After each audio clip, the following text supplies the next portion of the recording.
அன்புகளிந்த சகோதரர்களே, சகோதரிகளே, ராயப்பருடைய அன்பிலும் அரவணைப்பிலும் அருட்காவலிலும் வாழ்ந்து வருகிற அன்பு நிறைந்த பிள்ளைகளை அனைவருக்கும் இயேசுவின் இனிய நாமத்தில் அன்பு நிறைந்த வணக்கத்தையும் வாழ்த்துக்களையும் தெரிவித்துக் கொள்கிறேன்.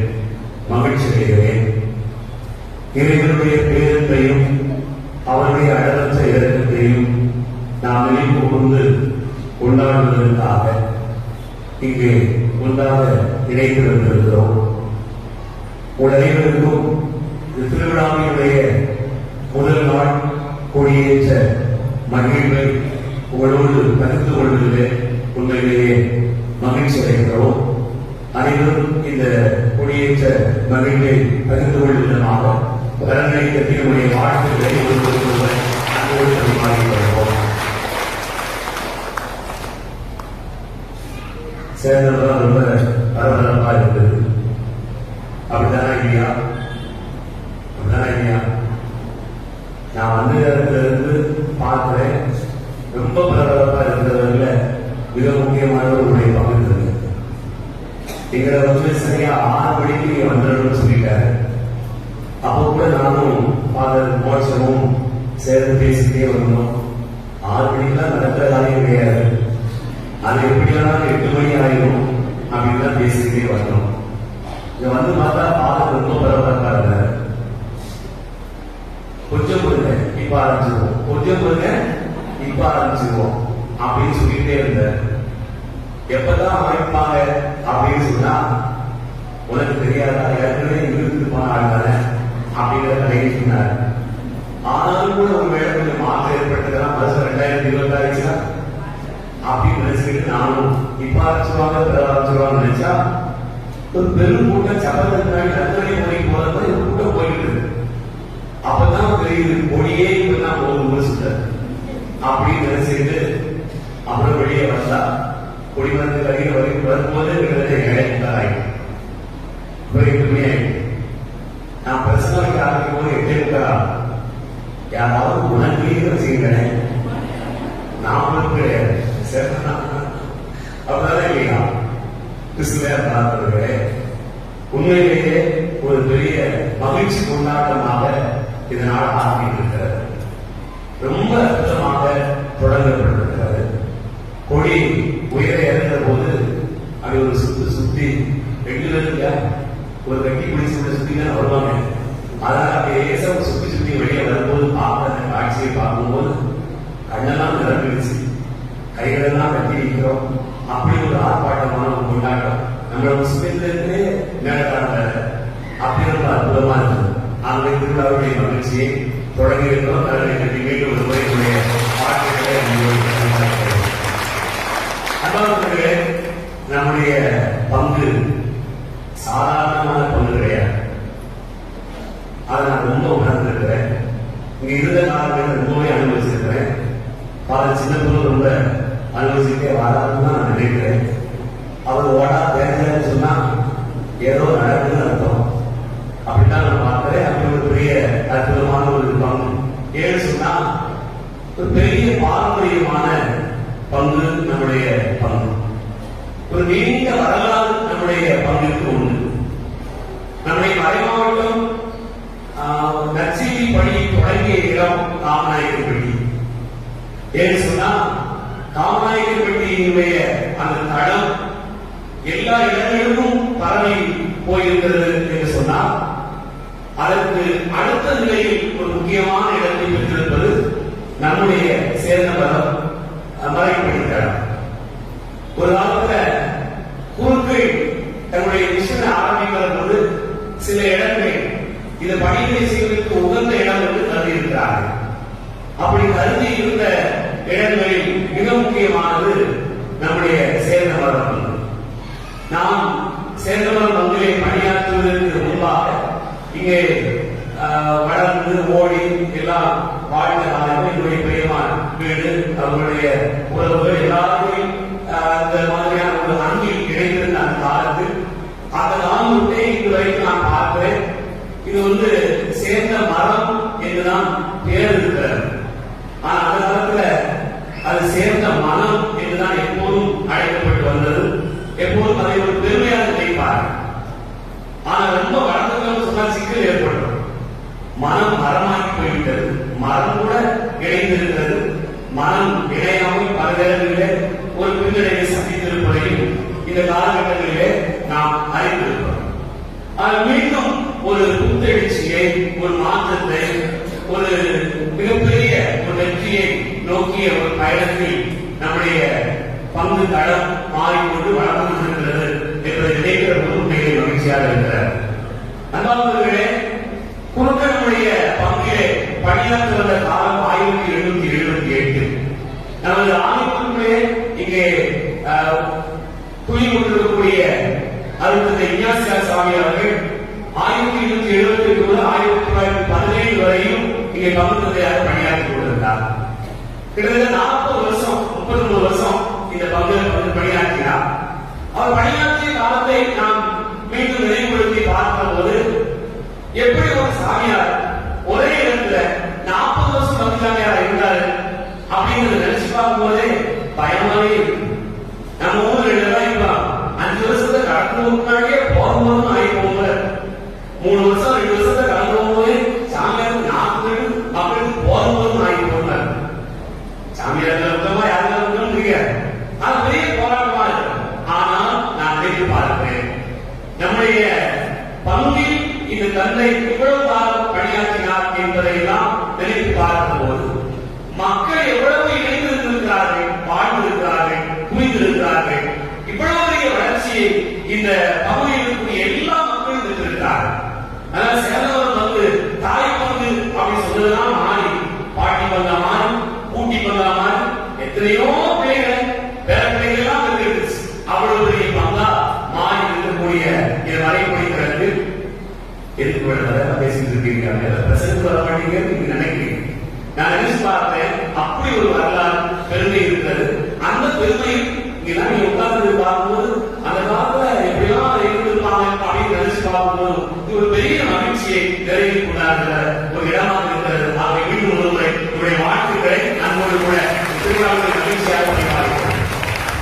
இரண்டாவது சகோதர சகோதரிகளே, இந்த நாளில் நமக்கு நாம் உங்களுடைய சிந்தனைக்காக எடுத்துக் கொள்ளக்கூடிய இந்த பகையை விரட்டுவோமா, பகைமையை விரட்டுவோமா என்ற தலைப்பில் சிந்திக்க அனைவரையும் அன்போடு அழைக்கிறேன். ஒரு மனிதன் தன்னுடைய வாழ்க்கையில் ஒரு பெரிய நல்ல மனிதனாக வாழ வேண்டும் என்று சொன்னால் என்ன செய்ய வேண்டும்? என்ன செய்தால் அவர் நல்லவராக இருக்க முடியும்? அன்பானவர்களே, அவருடைய உள்ளத்திற்குள்ளாக நல்ல எண்ணங்கள் விளைக்கப்பட்டதென்றால் அவர் நல்லவராக இருப்பார். அவரை சுற்றில் இருக்கக்கூடிய தீமையான காரியங்களை அவர் விலக்கிவிட்டார் என்று சொன்னால் அவருடைய வாழ்க்கை மாற்றம் பெறுகிறது. அதுபோலவே ஒவ்வொரு இடத்தையும் நாம் எடுத்துக்கொள்ளலாம். ஒரு நாடு சிறந்த நாடு, ஒரு நாடு வளர்ச்சி இருக்கக்கூடிய நாடு, இந்த தமிழக வளர்ச்சி இருக்கக்கூடிய ஒரு தமிழ்நாடாக இருக்கிறது என்று சொன்னால் அதற்கு அடிப்படையாக இருக்க வேண்டும். ஆட்சியில் இருப்பவர்கள் நல்லவர்களாக இருக்க வேண்டும். தீவர்கள், தீமை செய்யக்கூடியவர்கள், மக்களை சுரண்டுகிறவர்களுடைய எண்ணிக்கை குறைய குறைய நல்லவர்களுடைய எண்ணிக்கை பெருக பெருக இந்த நாடு வளர்ச்சி பெற்றதாக மாறுகிறார். அன்பானவர்களே, அதுபோலதான் உங்களுடைய வீடும் நம் ஒவ்வொருவருடைய வீடும் உண்மையிலேயே நல்ல வீடாக அல்லது தூய்மையாக வாழ்ந்த ஒரு குடும்பமாக இருக்க வேண்டும் என்று சொன்னால் என்ன செய்ய வேண்டும் என்பதைத்தான் இந்த நாளிலே சிந்திக்க நாம் எல்லோரும் அழைக்கப்பட்டிருக்கிறோம். அன்பானவர்களே, ஒரு வீடு தூய்மையான வீடு என்று சொன்னால் என்னவெல்லாம் இருக்க வேண்டும்? நல்ல பொருட்களை அந்த இல்லத்தில் சேர்க்க வேண்டும். தீமையான அல்லது கெட்ட பொருட்களை அந்த இல்லத்திலிருந்து நீக்க வேண்டும். ஆகவே ஒரு குடும்பம் நல்லதாக இருக்க வேண்டும் என்று சொன்னால் அந்த குடும்பத்தில் சேர்க்கப்பட வேண்டியது என்னவாக இருக்க வேண்டும்? நீக்கப்பட வேண்டியது என்னவாக இருக்க வேண்டும்? சேர்க்கப்பட வேண்டியது எதுவாக இருக்க வேண்டும் என்று சொன்னால் விவிலியம் நமக்கு சொல்கிறது. திருமணம் 5வது அதிகாரம் 22, 23 வசனங்களை வாசித்து பார்த்தோம் என்று சொன்னால் தூய ஆவியானவருடைய கலியை குறித்து நாம் வாசிக்க கேட்டோம். அந்த பகுதியில் சொல்கிறது அன்பு, மகிழ்ச்சி, அமைதி, பொறுமை, கனிவு,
வாழ்வினுடைய பயணம். ஆகவே திருவிழாவுடைய முதல் நாள் நம்முடைய வாழ்வில், நம்முடைய குடும்பத்தில், நம்முடைய சமூகத்தில் இருக்கக்கூடிய பகைமை என்கிற ஒரு குப்பையை தூக்கி போடுவதற்காக பங்கு தந்தை நமக்கு அழைக்கப்பட்டிருக்கிறார். பகை என்கிற குப்பை வேண்டாத ஒரு காரியம். இந்த பகை வளரக்கூடாது என்பதை நாம் முதல் நாளிலே அனுபவித்துக் கொள்ள வேண்டும் என்பதற்கான அழைப்பை பார்க்கிறோம். அன்பார்ந்தவர்களே, பகை என்பது என்ன? உங்களுக்கு தெரியாத ஒரு காரியம் இல்லை.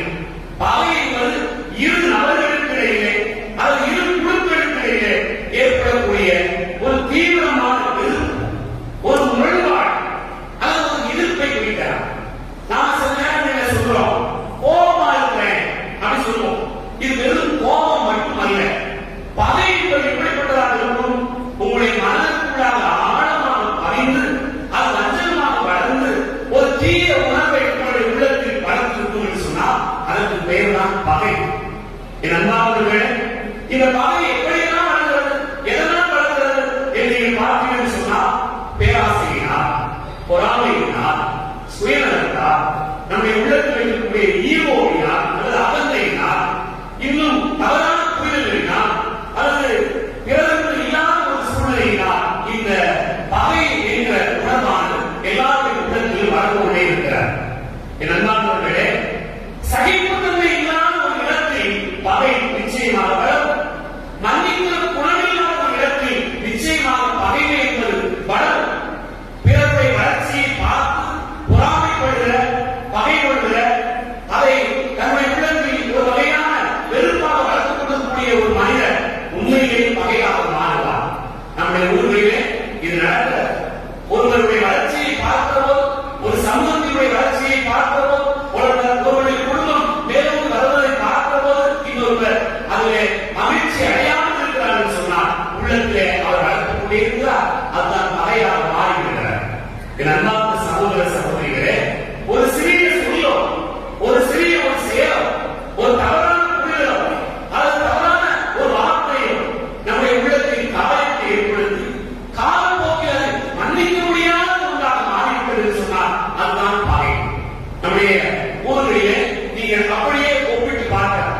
அருகாமை வாழ்ந்தவர்கள் எப்படி இருக்கிறார்கள் என்பதற்கு நான் சொல்ற ஒவ்வொரு வார்த்தையும் கூட உண்மையிலேயே அர்த்தமுள்ளதாக இருக்கும் நினைக்கிறேன். என் அன்பார்ந்த சகோதர சகோதரிகளே, விவிலியத்தில் கூட நாம் நினைத்து பார்க்கணும்னு சொன்னால் மனித பலவீனத்தால் ஏற்பட்டிருக்கக்கூடிய பகையுணர்வினால் வாழ்ந்தவர்கள் ஏராளமாக இருக்கிறார்கள். பழைய பாட்டில் பார்க்கக்கூடிய முதலில் பிள்ளைகள் காயும் ஆவேலும். அன்பார்ந்தவர்களே, விவிலியத்தினுடைய முதல் பகை அங்குதான் ஆரம்பமாக. இந்த பகை எதனால் வளர்கிறது? பொறாமையினால் வளர்கிறது. நீ வளர்ந்திருக்கிறாய், உன்னை பார்க்கும் போது எனக்கு பொறாமையாக இருக்கிறது. உன் காணிக்கையை ஆக்கிரமித்திருக்கிறார், உன் வீடு வளர்ந்திருக்கிறது, உன் தோட்டம் வளர்ந்திருக்கிறது, உன்னுடைய பிள்ளைகள் வளர்ந்திருக்கிறார்கள், நீங்கள் எல்லோரும் சிறைப்பாக இருக்கிறீர்கள். அதை பார்க்கும் போது எனக்கு ஏன் அப்படி இல்லை, என்னுடைய கடவுள் என்னை மட்டும் ஏன் அப்படி விட்டுவிட்டார் என்று ஆண்டவரிடத்திலே போகாமல் அடுத்தவருடைய வளர்ச்சியை கண்டு பொறாமை கொண்ட அந்த இனம்தான் பகையாக மாறுகிறது.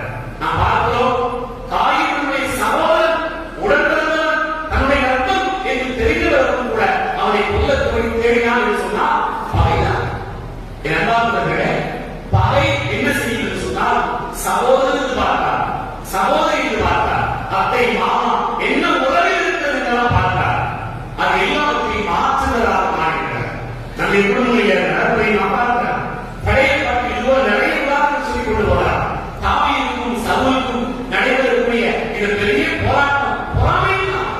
ஏனென்றால் தாவீது வெற்றி பெற்று வருகிறார், சவுல் தான் வருகிறார். சவுல் அரசன், தாவீது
கேள்வி.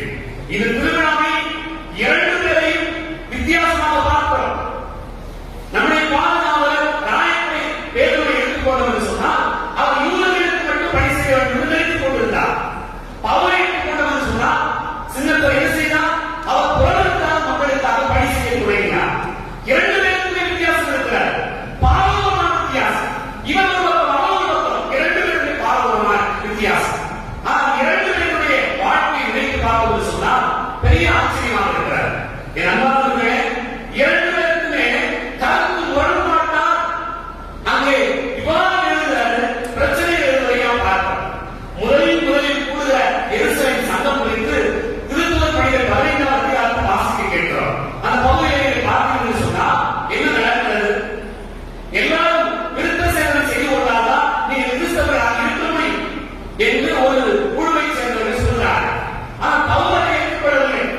எல்லாரும் மத்தியில் எதிர்க்கிறார், சீடர்கள் மத்தியில் எதிர்க்கிறார், அதை கூட இருக்கிற மக்கள் மத்தியில் அவர் எதிர்க்கிறார், மிக துணிவோடு பேசுகிறார். என்ன சொல்கிறார்? இப்படி விருத்த சேதனை செய்து கொண்டுதான் ஒருவர் கிறிஸ்தவராக மாற வேண்டும் என்பதில்ல, நம்பிக்கையினால் ஒருவர் மாறினால் போதும். நம்பிக்கையினால் ஒருவர் ஆண்டவரை பின்பற்றினால் போதும். சட்டங்கள் அல்ல, நம்பிக்கையால் பெரியது. ஆகவே நம்பிக்கையினால் வாழ வேண்டும் என்பதை தூய பவுல் அவ்வளவு பேர் கூடியிருக்கும் இடத்திலே மிக வலிமையாக பேசுகிறார். பேதுருக்கு மனசு வலிச்சிருக்கலாம், யாக்கோபுக்கு வலிச்சிருக்கலாம், எல்லாரும் கோபமாக இருக்கிறார். ஆனால் பவுல் தன்னுடைய கருத்தை வலிமையாக சொன்னார். ஆனால் பின்னாடி என்ன நடக்கிறது? சீடர்கள் எல்லோரும் அதை உன்னிப்பாக கவனிக்கிறார்கள், ஏற்றுக்கொள்கிறார்கள், புரிந்து கொள்கிறார்கள். பவுல் சொல்கிற கருத்தில் உண்மை இருக்கிறது ஏற்றுக்கொண்டார்கள். அன்பானவர்களே, வேறு குடும்பத்தை சேர்ந்தவர்கள். ஆனால் என்ன நடக்கிறது? இரண்டு கருத்துக்களும் ஏற்றுக்கொள்ளப்பட்டு ஒன்றை மட்டும்தான் அவர்கள் போக்கஸ் பண்ணாங்க. இலக்கு ஒன்றுதான், இயேசுவை அடைவது, இயேசுவை சந்திப்பது, அவருடைய நற்செய்தியை அறிவிப்பது. ஆகவே இலக்கு சரியானால் பகை மாறும். இரண்டு குடும்பங்கள் வெவ்வேறு மனிதர்களாக இருக்கிறார். நீங்க யோசிச்சு பாருங்க. நம்ம சில குடும்பத்தில் பார்க்கணும்னு சொன்னா கணவன் மனைவி எப்படிதான் சேர்ந்து வாழ்றாங்கன்னு தெரியும். வீட்டுக்கார தேவையை அடிச்சுவார், தண்ணீர்ப்பா வீட்டுல மகன் அடிச்சுவார். ஆனா மறுநாள் வளர்ந்தா அந்த வேலைக்கு போயிருக்கோம், இவர் ஒரு மகன் வேலைக்கு போயிருப்பார். இப்படி சண்டை நடந்துட்டே இருக்கும்.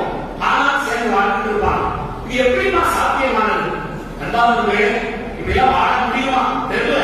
ஆனா சில குடும்பங்கள் வாழுகின்றன. எதனால் நடக்கிறது? கருத்து வேறுபாடு தான். கடவுள் முன்னிலையில் கொடுத்த பிரமாணிக்கும், கடவுள் முன்னிலையில் கொடுத்த வாக்குறுதி அவர்களை சேர்ந்து வாழ செய்வது. அதுபோலதான் இங்கே பவுலும் பேதுருவும் இரண்டு பேரும் ஆண்டவருக்காக வாழக்கூடிய அந்த இடம் தான் அவர்களை ஒன்று சேர்த்து வைத்தது. அவர்கள் இணைந்து வாழப்பித்தார்கள். அவர்களுடைய பணி ஏற்றுக்கொள்ளப்பட்டது. அந்தாங்களே பவுல் கலாச்சார திருமணத்திலே மிக தெளிவா சொல்வார். 2ஆம் அதிகாரம் 11 முதல் 14 வாசிப்பார்கள் சொன்னால் ஒரு கட்டத்துல பவுல் என்ன சொல்றார் சொன்னா, பேதுரு நடந்து கொண்ட முறையை நான் கேள்விப்பட்டு கடுமையாக கண்டிக்கிறேன் என்று சொல்வார். எல்லாரும் கண்டிச்சா பேதுரு என்ன செஞ்சாரு சொன்னா, யாருமே யூதர்கள் இல்லை, எல்லாம் புறநகர்த்தார்கள். புறநகர்த்தார்கள் எல்லாரும் சேர்ந்து தான் சாப்பிடுறாங்க. திடீர்னு யூதர்கள் மொத்தமா வந்தாங்க. பேதுருக்கு மனக்கலக்கமாயிடுச்சு. இங்க சேர்ந்து சாப்பிட்டு பார்த்தோம்னு சொன்னா நம்மள மருத்துவம் சொல்லிட்டு பேதுரு என்ன செஞ்சாருன்னா உடனே எரிச்சு போக ஆரம்பிச்சார். உடனே பவுலுக்கு கோபம் இருந்துச்சு. அந்த இடத்துல கண்டித்தா, நீ செய்துள்ள முறை தவறு. யூதர்கள் வந்தபோது நீங்கள் ஏன் பயந்தீர்கள்?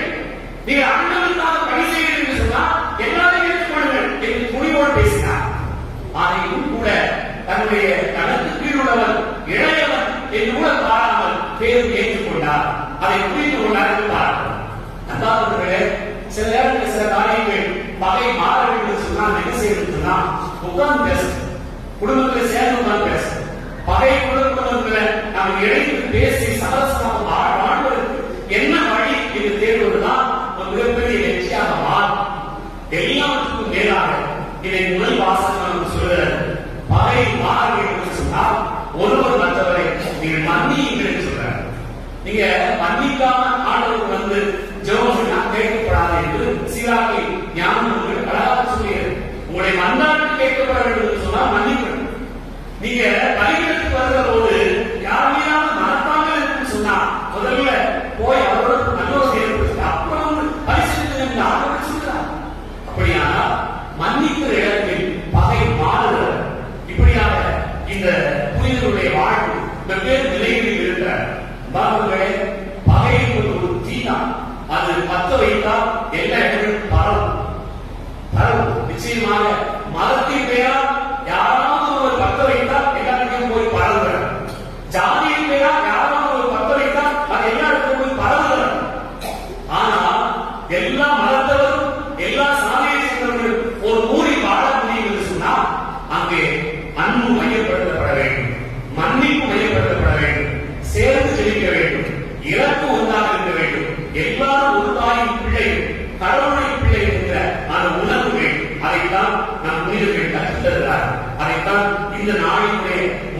நாளுக்கு செய்தியாக நாம் நினைத்து பார்க்கிறோம்.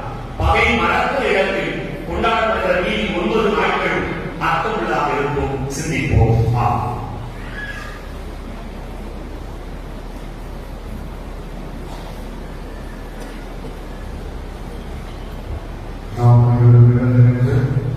நமது விண்ணப்பங்களை இறைத்தன்மையிடம்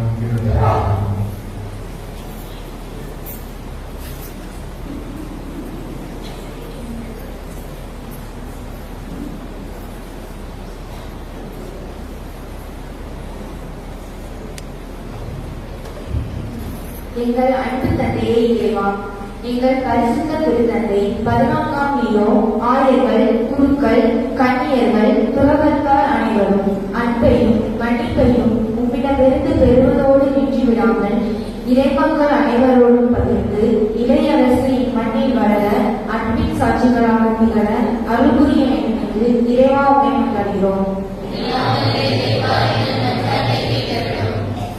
மொழியான இறைவா, போர்கள், வன்முறை, வெறுப்புணர்வு மற்றும் போட்டி மனப்பான்மைகள் நிறைந்த இவ்வுலகில் நாட்டுத் தலைவர்கள் அனைவரும் பகைமையை விடுத்து உலகில் அமைதியை நிலைநாட்டும் ஆர்வத்தோடு உழைக்கவும், அதனால் நாட்டு மக்கள் அனைவரும் மனித நேயத்தோடும் சகோதரத்துவத்தோடும் மகிழ்வான வாழ்வு வாழ அருள் புரிய வேண்டும் என்று இறைவா உம்மை மன்றாடுகிறோம்.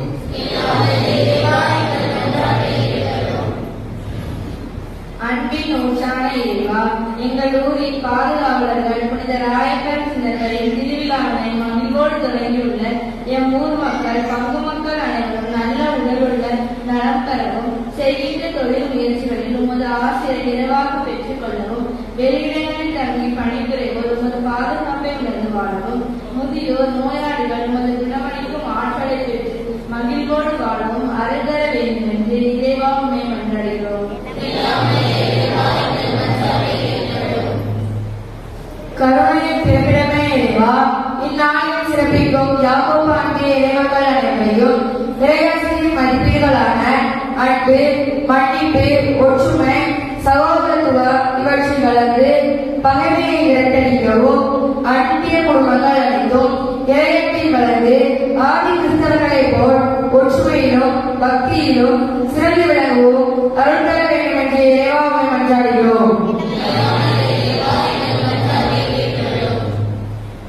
நாட்டின் ஒற்றை இறைவா, இன்று எமக்காக ஜெபித்து இறையாசரை பெற்றுத் தரவும் உன்னத பணியான திருப்பணியை நிறைவேற்றவும் தந்திருக்கும் எம் பாலை மறைமாவட்டத்தின் பரிபாலகர் அருட்தந்தை மோட்சராஜன் அவர்களையும், பாலை மறைமாவட்ட அதிபர் அருட்தந்தை அந்தோனிமையப்பன் அவர்களையும் உமது ஆசிரியரால் நிறைத்து நல்ல உடல்நல நலம் தந்து காத்திடவும், தங்களிடம் ஒப்படைக்கப்பட்டுள்ள மந்தையை இரையாட்சி பாதையை வளர்க்கவும் தேவையான அருளை புரிய வேண்டும் என்று இறைவா முன்னாடியோம்.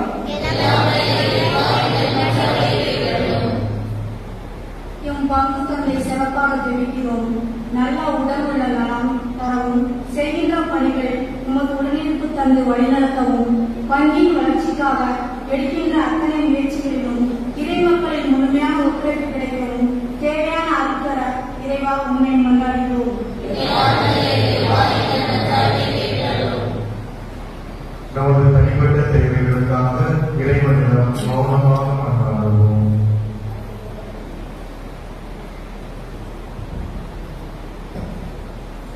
அன்பு தந்தையே இறைவா, இந்த நல்ல நாளை தந்தமைக்காக நன்றி கூறுகிறோம். இந்த நாளிலே பங்கு மக்களாகி நாங்கள் அனைவரும் ஒருங்கிணைந்து இந்த பங்கு ஆலய திருவிழாவை குடியேற்றத்தோடு நாங்கள் தொடங்கி இருக்கின்றோம். எங்கள் பங்கின் பாதுகாவலராக இருக்கக்கூடிய புனித பேதுரு, புனித பவுல் இவர்கள் வழியாக எண்ணற்ற நன்மைகளை நாங்கள் பெற்றிருக்கிறோம். அவற்றுக்கெல்லாம் நாங்கள் மனமுவந்து உங்களுக்கு நன்றி கூறுகின்றோம். ஆண்டவரே, இன்றைய நாளில் பகைமையை நிறுத்து அன்பு செய்வதை பற்றி நாங்கள் சிந்தித்துக் கொண்டிருக்கின்றோம். மோயிசன் கண்ணுக்கு கண் பல்லுக்கு பல் என்ற பழிவாங்கக்கூடிய ஒரு சட்டத்தை தந்தார். ஆனால் ஆண்டவரே, உங்கள் பகைவருக்கும் நீங்கள் அன்பு செய்யுங்கள், உங்களை வெறுப்புடன் நீங்கள் வெறுக்காதீர்கள், மன்னியுங்கள், அன்பு செய்யுங்கள் என்ற ஒரு மாபெரும் சட்டத்தை எங்களுக்காக தந்திருக்கிறார். அவரை பின்பற்றக்கூடிய அவருடைய வழித்தோன்றர்களாகிய கிறிஸ்தவர்களாகிய நாங்கள் பல நேரங்களில் எங்களுடைய வாழ்வில் இவற்றை கடைபிடிக்க முடியாமல் இல்லாமல் கண்ணுக்கு கண் பல